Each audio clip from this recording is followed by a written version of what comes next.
Саламатсыздар биздин сүйүктүү көрүүчүлөр жана ошондой эле Медиа Манас YouTube каналыбыздын катталуучулары. Эфирде Чоң экран программасы, аны алып баруучу мен Жеңишева Аклай. Кайрадан сиздер менен ошол студияда көрүшүп атканыбызга аябай кубанычтабыз. Бүгүнкү биздин конокто актер мырза, сиздер таанысаңыздар керек, Разбой тасмасында баш каарманды ролун аткарган жана ошондой эле Курман Датка тасмасында баш каармандардын бирин аткарган Адыл Болорбек уулу биздин конокто. Саламатсызбы? Саламатчылык. Манаңыз кандай келип алдыңыз? Жакшы, буюрса. Бул студияда биз биринчи болуп жатат, Чоң экран программасынын сиз биринчи коногу болуп жатасыз. Анда жакшы ошосын кез болуп туруп элек. Андан кийин ошол биз сизди көбүнчөсү көпчүлүк калайык журт ошол Курман Датка тасмасынан тааныды. Андан кийин ошол Разбой тасмасынан кийин тааныды. Андан кийин ошол популярдуулукту көпчүлүк актерлор кармап калып интервью берет экен да, жеке брендти түзүшөт экен. Бирок сиз андай нерседен алыс экенсиз, эмнеге? Эми аны айта албайм, ар бир адам ар башка дегендейчи. Кээ бири популярдуулукту каалайт экен. Бирок мен ушул кесипти тандагандан кийин, актерлук кесипти тандагандан кийин мен өтө көп деле мындай популярдуулукту деле билбейм, өзүмдүн ички дүйнөмдө каалабайт болушум керек деп ойлойм да. Ошондуктан көп эле жерге интервьюларга чакырышат, келип интервью берип кетиңиз депчи. Өзүм негизи интервью бергенди көп жактыра бербейм. Анткени мага көп билбейм эмнегедир ушундай бир өзүмдүн ичимде бир башкача бир сезим боло берет интервью берген сайынчы. Анан кээ бири мындай өзүңдүн личный жашоо болуп коет го. Ошого да кийлигишип суроолорду берүү дегендер да болуп кетет. Анан бир такыр ойлобогон бир суроолорду да берип салган убактар болот, такырчы. Анан билбейм эмнегедир ушул интервьюдан мындай кандай десем, аябай деле качпайм деп айтпайм, бирок бергенде мындай тартынасыз, тартынып турам да. Бирок бул интервью берүү сиздин көрөрмандарыңыз үчүн өтө сонун нерсе да. Мисалы, Разбойду көргөндөн кийин сизди канча адам издешти? Бул актер ким болду экен, кайда болду экен деп, бирок сиз жөнүндө мындай азыраак маалымат болгон үчүн дагы көрөрмандар балким сизди күтүп калды да, мынтипчи. Ошондой ойлогон жоксузбу? Жок, эми билбейм, андай деле ойлогон деле жокмун. Бирок мени окуткан агайым көп айтчу, актердун кесибин тандагандан кийин, сен актер болгондон кийин ошол көрүүчүлөргө мындай сен кандай десем, жашынган алтындай болуп көп көрүнбөшүң керек деп. Ошол балким кызыгуу жаратат тескерисинче. Балким ошол кызыгуу жаратат. Бирок мен ага деле жана жогоруда айтып кетпедимби, ага деле көп деле көңүл бурбайм андайгачы. Бирок негизи өзүм деле ушу интервью берип, өзүмдү эл алыстына алып чыкканды көп жактыра бербейм. Анткени азыркы заман талабы болуп атпайбы? Бул жеке брендти түзүүчү. Көрсө жеке брендти түзүү адамдын ошол айлык акысын 60% көтөрөт экен да. Ошондой уламдагы адамдар ушундай популярдуу болгондо, балким бир кайсы бир учурлар келип калганда, сөзсүз түрдө ошол учурду колдонуп, өзүнүн жеке брендин түзө калышат экен да. Демек андай заманбап трендтерден алыс экенсиз. Жок, андайлардан мен такыр эле алысмын. Анда ошол тасма тууралуу дагы сөз алалы. Разбой тасмасына кантип тартылып калдыңыз? Разбой тасмасына мен Разбой тасмасы тартыларынын астында өзүм иштеген Кыргыз Улуттук академиялык драма театрдан менен чогуу Саманчынын жолу деген спектакль бар. Марат Козукеев агайым койгон драматург. Ошонун спектаклин Астанага алып барып калдык. Ал жактан ойноп бүткөндөн кийин мага телефонго СМС келди. Ушундай Чебер деген студиядан жазып атабыз. Менин атым Аксат деп режиссерчу. Келип, ушундай ролду бир көрбөйсүңбү деп калды. Анан мен көп деле этибар эткен жокмун, көңүл деле бурган жокмун. Анан хорошо, мен Кыргызстанга барайын деп калдым. Анан Кыргызстанга келсем эле жазып калды, келдиңби деп. Келдим десем, анда келип кетпейсиң деди. Барсам эле студиясына киргизип эле сен эле ойно деп калды. Сизге чейин башка дагы кандидаттар болгон экенби ошол ролго? Билбейм, аны сураганда жокмун. Ойно деп калды. Анан сценарий бериңиз десем, сценарийин берди. Жактыбы сценарийсизге? Сценарий жакты. Анан жагып эле ошо менен эле биз договорлошуп эле, хорошо, макул деп эле, кол кармашып эле, ошодон кийин эле тартылып калдык. Сонун экен. Тасманда мындай резонанс жаратарын билген белеңиз? Сезген белеңиз? Жок, мындай чыгып кетишин мен ойлогон эмесмин. Такыр оюмда жок болчу андай нерсе. Андан кийин эле интернеттин баарына жайылып эле калп айтпасам азыр деле кинотеатрларда жүрүп атат окшойт. Өткөндө эле 1-2 жума мурун эле айтып атышканда, ушу кинотеатрда жүрүп атат деп. Негизи көп кино мынчалык узакка созулуп жүрбөйт. Ушул «Разбой тасмасы» Казакстан, Кыргызстан, азыр Өзбекстанда жүрүп атат. Өзбек тилине которулуп. Мынчалык узун жарым жыл болуп кетти, жарым жылдан бери. Жарым жыл болду.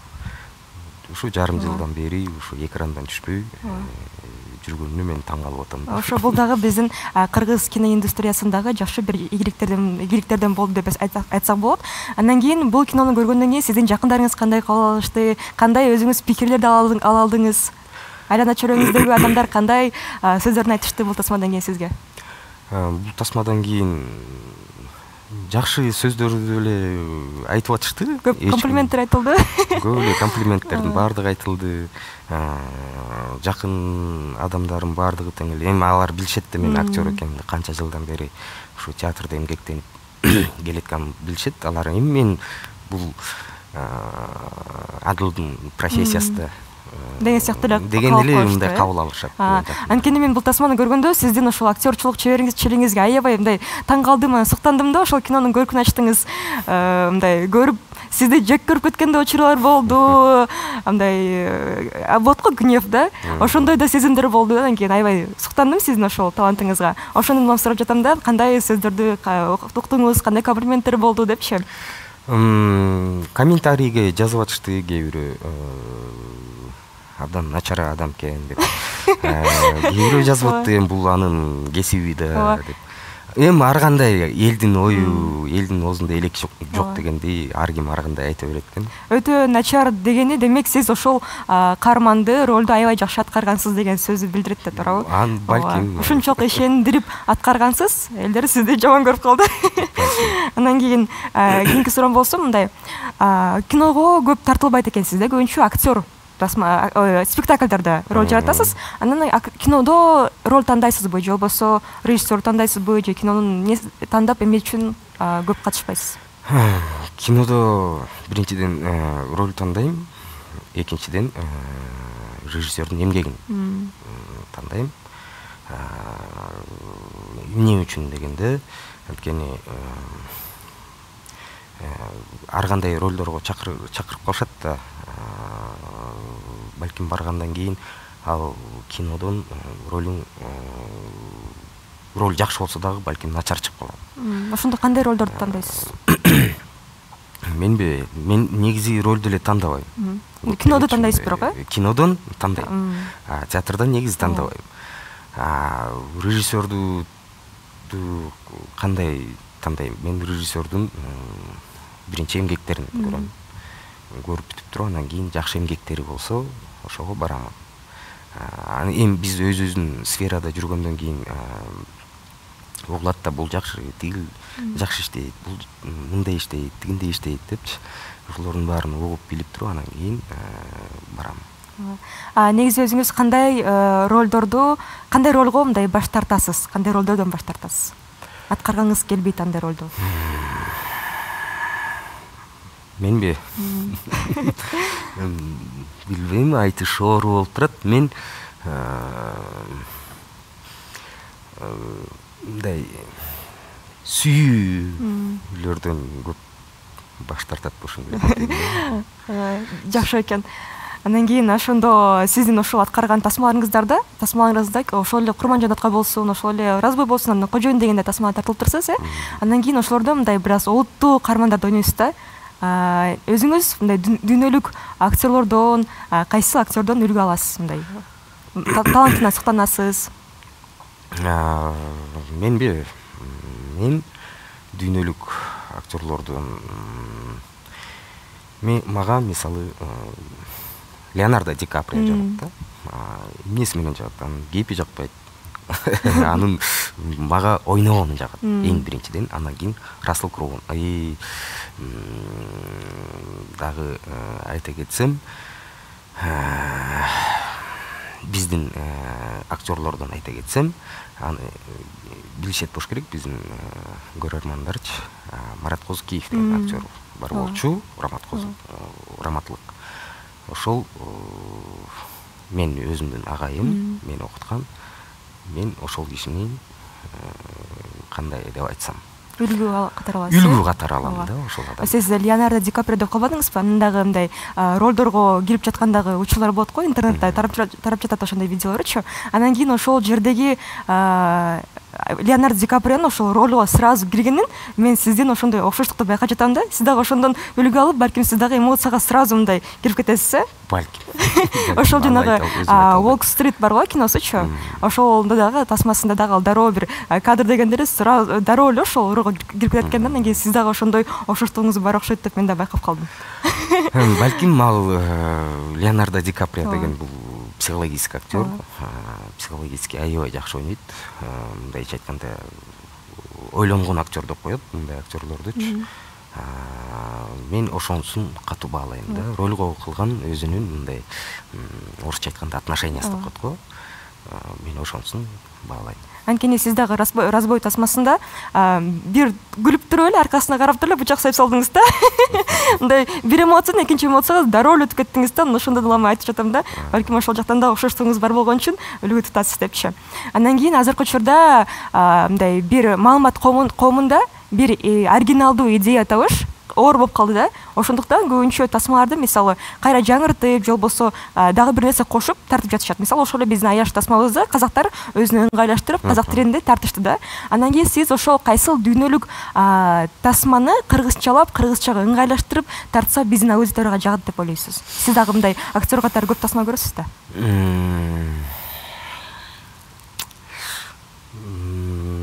Айтыш кыйын болуп турат. Анткени выбор көп деп эле. Ошондой тандап. Мен негизи көп деле кино деле көрбөйм. Көрбөйсүзбү? Көбүнчө актерлор көрөт го. Сиз Убакыт жок болуп калат. Ошол себептен көп деле көрө албайм кино. Мындай анда-санда эле бош убакыттар болуп калса, видео жүргөндө көрүп калсам. Эми кайсы кинону билбейм. Мен бир кинону туурап кайра тартыш менин оюмча да. Бул такыр туура эмес го деп ойлоп кетем да. Ойлоп атам. Бул менин оюм, башкалардын ою кандай экенин билбеймин.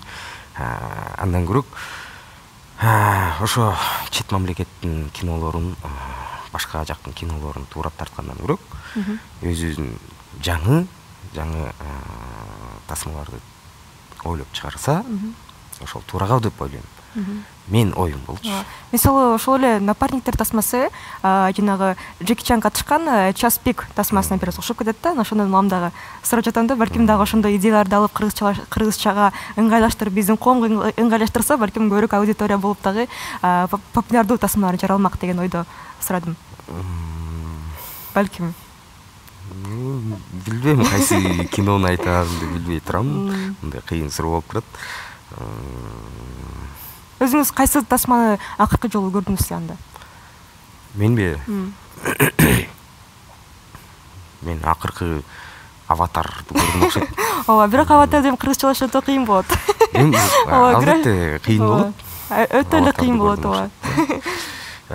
Бир неме кино бар. Мёд в голове деген бир фильм бар. Кайсы жактын тасмасы? Көрүп турмун. Немецкий го дейм. Немецкий бир фильм бар. Ошону кыргызчага, ошол эле теманы алып келип кыргызчага тартса, балким жакшы болот го деп ойлойм. Ал жакта негизги тема негизги тема бирөөнүн атасы болот. Атасы бир оорулуу болот. Башынан эми түн ичинде туруп деле бир нерсени кылып таштайт, эшикке чыгып кетет дегендейчи. Мындай кичине акылдан кем болуп, оору да ушундайчы. Анан келини экөө, небере кызы үчөө ошол абушканы карашат да. Анан карап, абушка аягында абушка өлөт, кичинекей кызды сактап калчу эле ушундай да. Демек драма жанрындагы. Демек драма, ошондой бир ошол кинону алып келсе, мындай мааниси, элге берген таасири өтө чоң. азыркы учурда бизде кечээ комедия деп биз дагы сындай берип, азыркы учурда ушул боевик жака, драма жака дагы биздин режиссер өтө башташты. Бул дагы жакшы бир бурулуштардан болду десек болот биздин киноиндустриядагы. Андан кийин ошол жогоруда белгилеп өттүм го, эмоцияңызды аябай жакшы башкарып окшойсуз депчи. Анткени тасмадан дагы көрүп калдык. Ошол эмоцияларды жакшы башкарыш үчүн кандай ыкмаларды кыласыз? Бул балким азыркы бизди көрүп жаткан актер кесибин окуп жаткан студенттерге бир кеңеш болот чыгар. Эми ал бир состоянияда, бир состояниядан экинчи состоянияга өтүш, муну окуш керек. Ошондуктан актерлор 5 жылдап окушат. Биринчи тепкичтен баштап өйдөгү тепкичке чейин ар бир этаптан өтүш керек. Анын баардыгын тең. Биринчи эле курска келгенде мен өзүм сабак берем. Биринчи курска келгенде эле внимание деп коет, мындай көңүл деп коет го, көңүл буруу. Ошондой упражненияларды жасап отуруп, кылып аткан ишине көңүл бурдуруш керек студенттердичи, то есть актерлорду. Андан кийин ошентип этап менен отуруп 5 жылдын ичинде алар бир состояниядан экинчи состоянияга өткөндө үйрөнүшөт. Эми кээ бирөө бизде органичный актер деп коет, органикалуу актер деп айтышып. То есть таланттуу да? Өзүнүн ичинде талант болот андай актерлордунчу. Органикасы жок актерлор болот. Жана башында эле айтып кеткендей, ойлонгон актер болот, ойлонбогон актер болот. Актер марионетка деп коет. Ары басса бери басып, колун көтөр десе колун көтөрүп жүрө берген актерлор болот. Кээ бирөө думающий актерлор эмне кылып атканын ойлоп турат. Сүйлөгөн сөзүнүн ар жагында шлейф деп коет. Ошондой шлейфтер менен болот. Эми ал баардыгын түшүндүрүп отурса өтө көп убакыт кетип калат. Мындайча айтканда, көп актерлордун өзүндө болот. Бул да анан кийин тажрыйбадан да келсе керек, сөзсүз түрдө. Албетте, буну убакыт өткөн сайын актер такшалып отуруп, анан 30дан кийин, 30 жаштан өткөндөн кийин 40 жашка чамалап калганда актер бышат. Анан кийин азыркы учурда ошол искусственный интеллект, техника өнүп жатпайбы? Анан кийин көпчүлүк кесиптер жоголуп баратат да. Мисалы, менин деле кесибим жоголуп кетиши мүмкүн. Актерлчулук кесипчи келечеги кандай ойлойсуз? Азыркы балким студенттерге, абитуриенттерге кеңеш сыяктуу. Актерлук кесип жоголбойт. Анткени такыр жоголбойт. Эмне үчүн дегенде, бизде азыр кинолор өтө көп. Экран деп коебуз го, ошол эле биздин телефондо, ошол эле биздин телевизордо, бардык жерде экран колдонулат. Ошол экранга бирөө чыгып туруш керек да. Ушуга көбүнчө актерлор чыгат, кино ойношот, бардыгын ойношот. Азыр эми көп айтып башыңыз мүмкүн театр деп. Кино жоголбосо да театр кандай болот деп.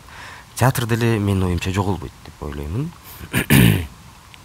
Анткени азыр өзүңүз билесиз, Америкада мындай государственный театрлар жок, көбүнчө мындай частный театрлар да.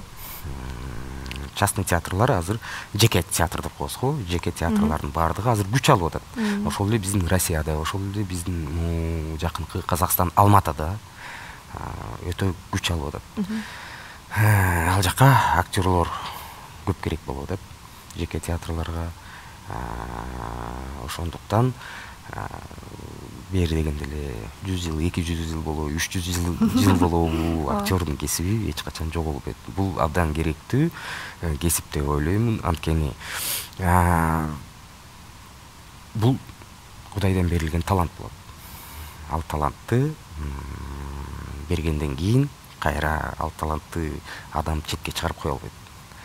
Ошол талантты колдогон, ошол менен акча таап деп бул кесипти эч жака түртүп салбайт го деп ойлойм. Демек, актер кесибинин келечеги дайыма эле болот деп ойлойсуз? Ооба. Анан дагы негизи адам баласына мындай көңүл ачуучу контент дайыма керек да. Кинолор ошол контентин түзөт, сериалдар ошол контентти түзөт. Андыктан бул жактан дагы ошол актер кесибинин да келечеги бар деп айта алабыз, ооба. Анан кийин жогоруда айтып калдыңыз, ошол кинолор аябай көп атат депчи. Анан кийин бирок сапатына караганда саны көп да. Анан кийин азыркы учурда кино дагы бул бизнеске айланды. Чыгармачылыкка карагандачы. Бул нерсе ошол бул кинонун мындай ошол сапатын жоготуп, тескерисинче элге мындай жеңил желпи, маанисиз тасмалардын көбөйүп кетишине себеп болуп жатат деп ойлойсузбу? Ошонун көп болушу, мисалы, бизнеске айланышына кандай карайсыз? Бизнеске айланышыбы бул бизнести эч ким токтото албайт. Анткени биз демократия мамлекетинде жашайбыз да. Эч ким жогото албайт. Анткени мен кааласам мен деле тартам, мен деле алып барып кинотеатрга чыгарам дегендей, ютубка чыгарам дегендей. Муну эч ким токтото албайт. Эл тараза, эл өзү эле баалуу болот. Азыр бизде кино жааты мындай өсүп өнүгүп келаткандан кийин албетте башында начары чыгат, жакшысы чыгат, удачный деп коет, удачный чыгат, неудачный болуп калат. Деп отуруп электен өтүп ошол кино жаатында иштеп аткандар өзүлөрү деле түшүнө башташат деп ойлойм да. Ошол жараша өзүнө дарасына ылайыктап акырындап өсүшөт. Ошол эле Голливуд, Болливудтардын баардыгы тең мындай туруп эле өсүп кеткен эмес да. Алар деле ушинтип ары согулуп, бери согулуп отуруп анан кийин азыркы деңгээлге жетип атышат да. Сапаттары боюнча сапат сен $1 миллион болуп, $10 миллион коротуп тартсаң дагы кандай десем, мындай удачный деп коет биздин профессиядачы. Удачный болот, неудачный деп коет да. Канча деген акчаны коротуп сапаттуу кылам деп тартсаң дагы неудачный чыгып калышы мүмкүн. Элге жетпей калышы мүмкүн да, көрүлбөй калышы мүмкүн. Сен ар жактан 100 000 сом коротуп тарткан кино удачный болуп элге тарап кетиши мүмкүн да. Аны эл баалай билет. Эл тараза болуп бере алат. Разбой тасмасы да ошондой болду. Жалпы бюджети $50 000 кетиптир, бирок аны актаган аябай эле канчасы билбейм, бирок аябай эле көп актады. Ооба. Жалпы бюджетин мен билбейт экенмин. Мен сураган да эмесмин канча кетти депчи. Азыркы сиз айткан баа уккам, бирок ошончо кеттиби, кеткен жокпу аны айта албаймын. Бирок канча тапканды айта албаймын да. Бирок мында анализге жараша, анализдеп көрсөк, аябай эле жакшы көрүп атат, жарым жылдан бери көрүп атат, демек жакшы айтапты да. Андан кийин ошол разбой деп калдык кайра. Сизде ошол сурай кетейин, ошол тасмадагы эң оор сцена кайсы болду сиз үчүн? Мен үчүн эң оор сценасыбы, эң оор сцена мен үчүн жана акырында атат го. Ошол жак мен үчүн 2 күн оор болуп жүрдү. Неге? 2 күндү, 3 күн тартылды ал жакчы. Эмне үчүн дегенде, ал кадр тартылаардын астында бир 2 жума мурун башка фильмге барып, ал жактан мындай пиротехниктер деп коет. Ошолор жана ок тийген жактын жардырышат да. Анан башка проекттен мен дагы ушул жерим ачышмак. Ал жакка жардырганда бул жака бир нерсе коюп анан жардырат да. Коюп жардырышат да. Анан ошо башка проектке барганда, ал проекттен мен катуу жарып салып, бул жеримди жарып сашкан да. Санатып аябай. Ошодон кооптонуп коруп калгам. Аябайчы. Разбойдо дагы ошондой болот го депчи. Бирок коркпоо, тыюу деп атып, өзүмдү алдап атып, кой деп атып, мына тартылат деп атканда начали дегенде жарылбай калды. Ошонтип режим өтүп кетти, кечкирип кетти. Жарылбай калып улам. Анан эртеси күнү кайра келип тартылды, эртеси күнү жарылды. Ошол сцена мени ойлондурган сцена болду да. Анткени башка проектте иштегендей болуп катуу жарылып кетсем эмне болот? Анткени ден соолукка зыян келет да. Жүрөгүм коруп калыптыр. Берги проекттен катуу жардырып сашкан, күчтүүсүн коюп сашканды, билбейм, тескери коюп койшканды. Төшүм катуу эле айрылып кеткен да. Өтө мындай коркунучтуу болуп тур да. Андан кийин ошол тасманымда жалпы сюжетин карасак, сиздин карманыңыз Жаке аябай көп курмандык кылды да, ошол акчаны алыш үчүнчү. Бирок аягында кармалып калып эле бат эле мындай колго түшүп берип койду да. Ошол учурда көрөрмандар дагы ойлоп калышты, качып кетсе болбойт беле депчи. Сиздин оюңуз кандай болду бул жерде? Аябай көп курмандык болду бул жерде. 2-3 адамдын өлүмү болду. Эми аны режиссер, сценаристтер өзүлөрү чечишет. Сиздин оюңузчу, сиз качып кетсе болмок деген сыяктуу ой болмок белесиз деле көрүүчү катары балким? Билбейм, балким болмоктур. Ошондой болсо деле жакшы болмок деп ойлоп койдум. Бирок балким качып кетсе тасма өзүнүн максатына жетпей калмак да. Анда тиги сиздин башкы душманыңыз анда сизди кармай калса, анда максатына жетпей калмак го деп ойлойм да. Тасма. Балким эми бул жакта өзүңүз айтып кеткендей, балким сиз качып кетсеңиз кино жакшы болмок беле деп атпайсызбы? Кээ бирөө айтат, сен өлүп калып берки башкы каарман Атай Өмүрбеков тирүү калса болмок дегендер бар да. Ар ким ар кандай айта берет. Балким ушул кинонун дагы экинчиси чыгабы дегендер да бар, сурагандарчы. Адамдардын баардыгы ар кандай ойлойт да. Мындай болсо экен, тигиндей болсо экен депчи. Аны бир ойго токтолуш өтө кыйын деп ойлойм. Ошол тасманын экинчиси тартылса, чакырса сиз тартыласыз да? Билбейм. Баштатып коюшуңуз мүмкүнбү? Эмнеге? Эми билбейм, ал убакыт келсе балким башка жумушум болуп калаттыр. Балким бараттырмын дегендей. Сиздин өзүңүздө мындай каалоо жокпу, экинчиси тартылса катышат элем деген сыяктуу? Анткени билем, экинчиси тартылбайт. Тартылбайт экинчиси. Билгендиктен ошондуктан айтып атам, ойлоп. Сонун экен, экинчиси тартылбайт деп айтканыңыз биз үчүн, биздин көрөрмандар үчүн дагы мындай жаңылык болот окшойт, эксклюзивдүүчү. Анткени буга чейин балким тартылат деген сыяктуу маалыматтар чыгып жүргөн да. Сиз тартылбайт десеңиз, анда көрөрмандарга мына так жооп болду окшойт. Аны билбейм, аны режиссер, продюсер, сценаристтердин баардыгы тең. Мен жаман көрүп калбасын, тартат. Эртең тартмакпыз да, эмне тартылбайт деп айтып атат депчи.